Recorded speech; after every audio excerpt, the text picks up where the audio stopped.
Hola, qué emoción tenerte aquí. Me da mucho gusto darte la bienvenida a nuestro curso. Estoy convencida que este formato te dará la libertad que necesitas para aprender a tu propio ritmo. Recuerda, tu progreso es tu mayor motivación. Así que adelante y espero que disfrutes el contenido del día de hoy.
El arte y la arquitectura han sido a lo largo de la historia expresiones privilegiadas de los procesos sociales, políticos, religiosos y culturales de las civilizaciones. Cada estilo artístico responde no solo a necesidades estéticas, sino también a contextos ideológicos que determinan sus formas, funciones y significados. Dentro de esta dinámica, el barroco y el neoclasicismo representan dos etapas fundamentales de la historia del arte occidental. Ambos estilos, aunque profundamente distintos en sus planteamientos formales y conceptuales, comparten el hecho de surgir como respuestas a realidades históricas concretas. El barroco como manifestación de la religiosidad contrarreformista y el absolutismo monárquico y el neoclasicismo como expresación racional e ilustrada de una sociedad en transición hacia la modernidad.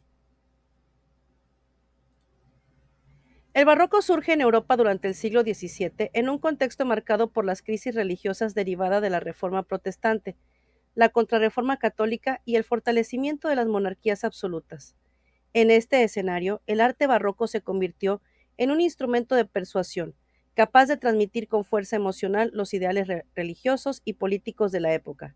Sus obras buscaban conmover al espectador, apelando a la sensibilidad, a la dramaticidad y al sentido teatral de las formas. En la pintura, el barroco se caracterizó por el uso magistral del claroscuro y por la representación realista de escenas religiosas y mitológicas. Caravaggio, con su intenso naturalismo y sus contrastes lumínicos, renovó la pintura religiosa. Rubens exaltó la vitalidad y el dinamismo del cuerpo humano. Velázquez, en España, mostró una profundidad psicológica en sus retratos cortesanos, mientras que Rembrandt, en los Países Bajos, exploró la intimidad espiritual a través de la luz y de la sombra. En la escultura, Gian Lorenzo Bernini destacó por su capacidad de dotar a las figuras de movimiento y teatralidad. Obras como El éxtasis de Santa Teresa ejemplifican la función entre lo espiritual y lo sensorial, logrando una experiencia estética profundamente emotiva. La escultura barroca buscaba que el espectador no solo contemplara, sino que se sintiera parte de la escena representada. La arquitectura barroca, por su parte, se distinguió por la monumentalidad, el dinamismo de las formas y el aprovechamiento de la luz. Iglesias como la del Jesús en Roma marcaron un modelo para el diseño de templos contrarreformistas. San Pedro del Vaticano, con la intervención de Bernini, se transformó en un símbolo del poder papal. En el ámbito civil, Los palacios barrocos como Versalles se erigieron en símbolos del absolutismo, mostrando a través de la arquitectura el esplendor y la autoridad de los monarcas.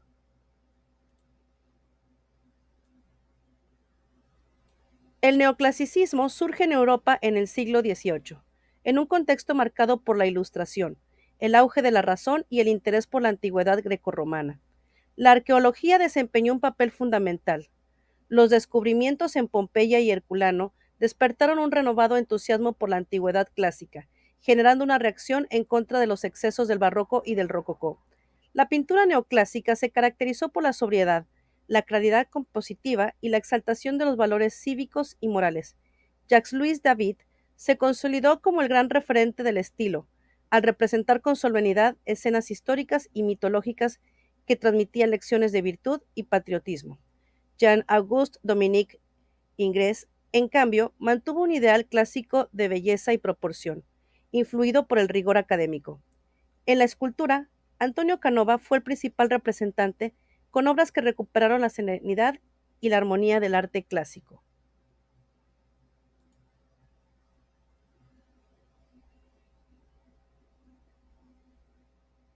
Sus esculturas como Psique reanimada por el beso de Cupido muestran un ideal de perfección formal y equilibrio que contrarrestaba con la intensidad expresiva del barroco. La arquitectura neoclásica se inspiró directamente en los templos griegos y romanos, retomando la simetría, los frontones triangulares, las columnas dóricas, jónicas y corintias, y la pureza geométrica.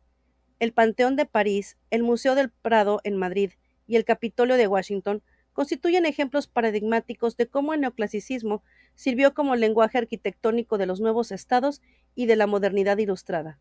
En este sentido, la arquitectura neoclásica se vinculó estrechamente con los ideales de progreso, racionalidad y educación cívica.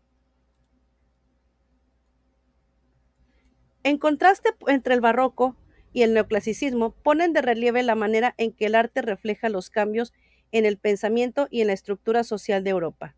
Mientras que el barroco buscó conmover, persuadir y mostrar el papel espiritual y terrenal mediante el movimiento, el dramatismo y la teatralidad, el neoclasicismo se erigió como una reacción de contención, apelando a la razón, al orden y a la claridad. El barroco representó la magnificencia de la Iglesia católica y de las monarquías absolutas, mientras que el neoclasicismo se asoció con los valores de la Ilustración, la Revolución Francesa y la construcción de un nuevo orden político y cultural. En la arquitectura, estas diferencias son igualmente claras. Frente a la curva, la exuberancia decorativa y el dinamismo espacial del barroco, el neoclasicismo privilegió la recta, la simetría y la proporción.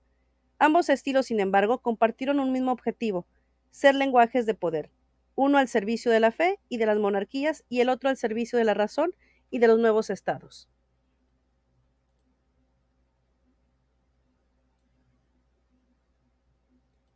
El estudio del barroco y del neoclasicismo nos permite comprender cómo el arte y la arquitectura trascienden la mera producción estética para convertirse en instrumentos de comunicación ideológica y política. Ambos estilos representan visiones del mundo profundamente distintas, pero igualmente coherentes con sus contextos históricos.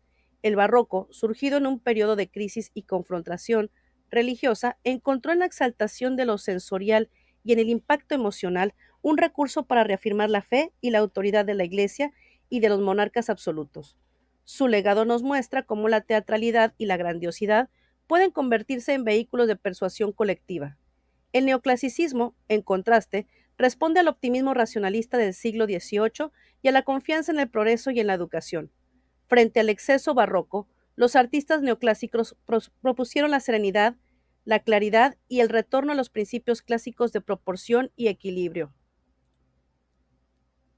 La arquitectura neoclásica, en particular, materializó los ideales de la modernidad política y social, convirtiéndose en un símbolo de los estados ilustrados y de la nueva concepción de ciudadanía. En conjunto, ambos estilos ofrecen una visión completaria de la función del arte en la historia. El barroco nos recuerda el poder de las emociones y la fe, mientras que el neoclasicismo nos muestra la fuerza de la razón y de la moral cívica. Analizar estas corrientes en diálogo permite comprender mejor la evolución del arte occidental y su capacidad para dar forma, tanto material como simbólica, a las aspiraciones humanas. Su estudio, por lo tanto, no se limita a la historia del arte, sino que constituye una reflexión sobre la naturaleza del ser humano, sus pasiones, sus ideales y su permanente búsqueda de sentido a través de la creación artística. Como ejemplo de uno de los máximos exponentes del arte barroco, se encuentra Diego Velázquez. Diego Rodríguez de Silva y Velázquez vino al mundo en Sevilla el 6 de junio de 1599 y fue bautizado en la iglesia de San Pedro, donde unos años antes se habían casado sus padres, Juan Rodríguez de Silva, de ascendencia portuguesa, y Jerónima Velázquez, hija de una familia hidalga. A pesar de que se ha llegado a afirmar que la familia Velázquez figuraba entre la pequeña hidalguía de la ciudad, no existen pruebas suficientes que lo demuestren, a pesar de las ínfulas que, según se decía, se gastaba el artista sevillano. El padre de Diego era notario eclesiástico, un oficio que ejercían personas pertenecientes a los niveles más bajos de la nobleza, por lo que, según el historiador aragonés José Camón Aznar, la familia del futuro pintor de cámara debió de vivir con modestia, rozando casi la pobreza. De este modo, cuando muchos años después Velázquez quiso ver reconocida su hidalguía y conseguir el anhelado título de caballero de la Orden de Santiago, el Consejo de las Órdenes Militares no consideró válida la condición aristocrática de su padre y se lo negó. Solo la intervención del rey y del papa lograrían vencer esta resistencia y conseguir para el pintor el ansiado título en noviembre de 1659. El joven Diego pronto mostró una admirable destreza para el dibujo y fue enviado como aprendiz al taller del sevillano y también, a decir de muchos, eterno malhumorado, pintor y grabador Francisco de Herrera. Herrera era conocido por repartir tremendas bofetadas entre sus aprendices si cometían algún error, así que para evitar males mayores, Diego pidió a sus padres que lo llevaran a otro taller. Así, con el beneplácito de sus progenitores, en 1610, Diego recaló en el taller del retratista gaditano Francisco Pacheco, más conocido por sus escritos que por sus dotes como artista, que algunos comentaban que dejaban mucho que desear. Pacheco, a diferencia de Herrera, era un hombre de carácter apacible y también un excelente maestro, y enseguida supo ver el gran talento que atesoraba su joven aprendiz.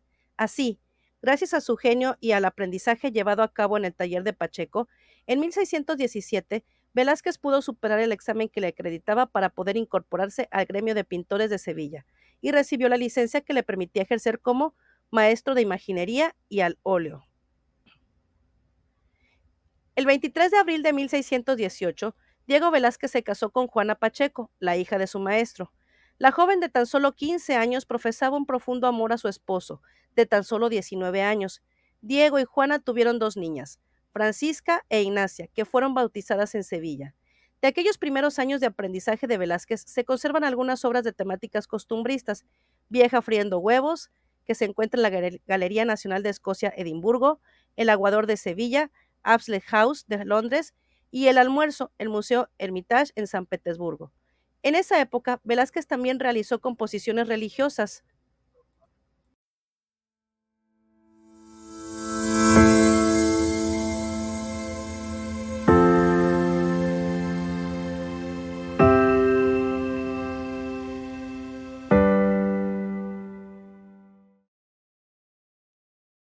Con esto concluimos la sesión del día de hoy. Te animo a reflexionar sobre lo que has aprendido. ¿Qué idea te pareció más útil? ¿Qué desafío crees que enfrentas al aplicar lo aprendido? Recuerda que tu aprendizaje no termina aquí. Nos vemos en la próxima sesión. Hasta luego.